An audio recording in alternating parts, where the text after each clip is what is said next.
President Bola Tinubu has again intervened to halt the escalating feud between Rivers State Governor Siminalayi Fubara and his predecessor and estranged godfather, Wike. The peace deal came after months of failed settlements that had pushed the state to the brink of governorship impeachment, legislative paralysis, and prolonged instability. The president had previously intervened in the rift between Fubara and Wike in December 2023 when he brokered a fragile peace which broke down soon after, leading the declaration of a 6-month emergency rule in the state on March 18, 2025 by Tinubu and suspension of the governor. However, in the fresh push to diffuse one of the country's most combustible political disagreements in recent times, Tinubu ordered an immediate suspension of any impeachment moves against Fubara, but with very strict conditions. Tinubu's intervention came with a blunt message to Fubara. Wike remains the undisputed political leader of the party, whether APC or People's Democratic Party, PDP, in Rivers State, and he must be respected in that regard. Tinubu was said to have clearly told Wike to back off any impeachment plots against Fubara and allow governance in the state. As regards Wike, the truth is, yes, President Tinubu has said he's the Lord and overseer over the two political parties in the state. So the question is, what political party is he as we speak? A member of the PDP? Okay, a faction of the PDP? Because the Turaki faction has also gone back to court after they nullified the Ibadan Convention. Anyway, the Turaki faction is saying they're going to appeal it. Wike faction saying they're going to go ahead with Congress. I think that's what I heard. As regards the fight between Fubara and Wike, I'm not surprised. You see, what President Tinubu is just going to do is he's just going to hit their heads on each other as long as he gets to win Rivers in the next election and they can go and sort out themselves.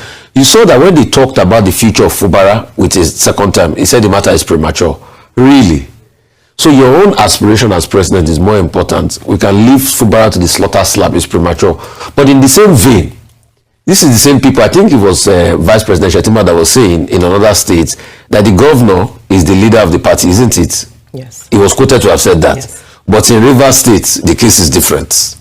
So you can see that this is a lack of principle. This is just about what they can gain politically. If the governor is supposed to be the leader of the party in every other state, why is it that in the state of Rivers, the case is different? Okay, take for example, Caleb Mufwang. Yewanda is the chairman of APC. You have never heard Yewanda say he's the leader of the party in Jos or in Plateau State. Because the governor is there. But the case of Rivers is different because at the same time, President Tinubu don't want to rock the boat with Wike, and at the same time, he wants to have the best of both worlds. And it now goes back to my analogy or my thesis that I first propounded, where I said that the reason why President Tinubu said he did the state of emergency to save Fubara was not because he loved Fubara so much, was so that he will have options. So as of today, President Tinubu has options. He can play any side he wants.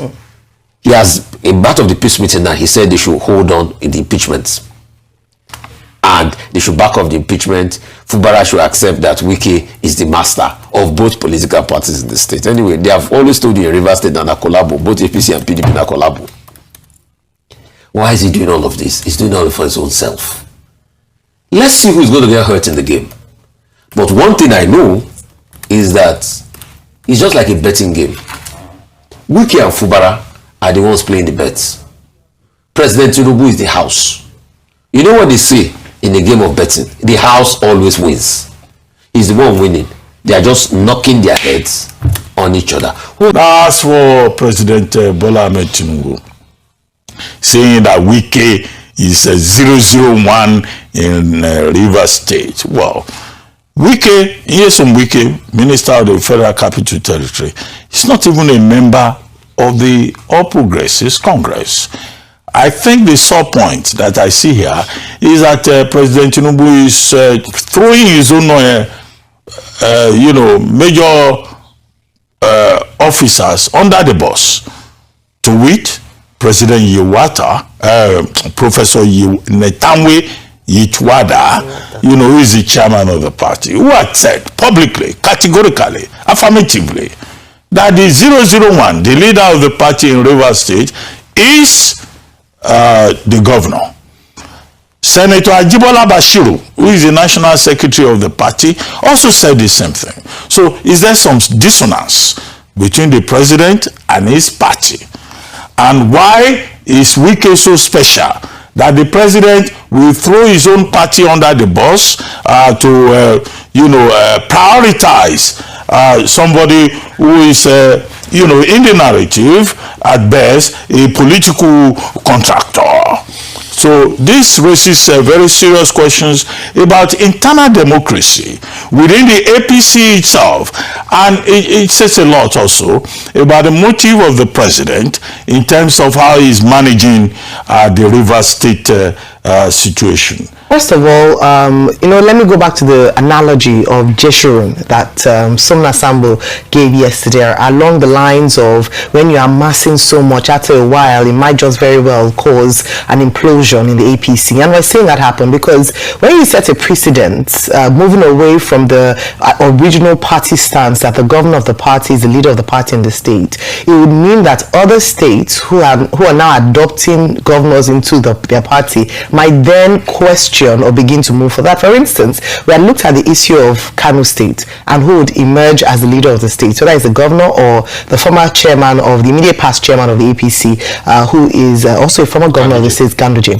We've also looked at other states as well. We looked at Benue State as well. A few other states like that where there might be a part also to the existing chieftain of the APC in the party, and now with the defection of the governor of the state, who will be the party head. So what had happened with a clear statement around the governor being the head of the party or the leader of the party in that state made it quite easy to transition and to give an assurance to the governors that when they do move to the APC, at least their role is guaranteed.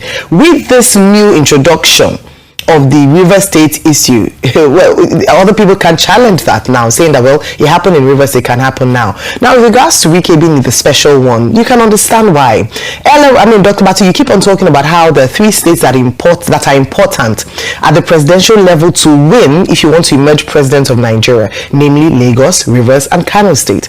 Don't forget that at the time, then Governor Wike worked hard, assiduously, however which way he could, to ensure that the president won in that state, including sabotaging the efforts of his own candidate in the state. And that was the only state out of the three that the president actually won in terms of state-by-state allocation to emerge as president. So he is quite important to the political strategy of the president. And so you can look at it in that way.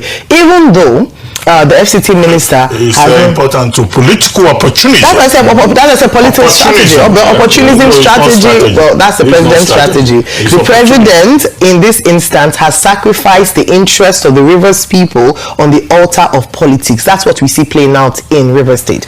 But moving on to talking about with regards to Governor Wike's role and what would then happen. What we had thought was that throwing Fubara coming into the APC would put a little kink in that arrangement whereby he can emerge. But the question that's being asked is that why is Governor Fubara allowing himself to be bullied in this manner?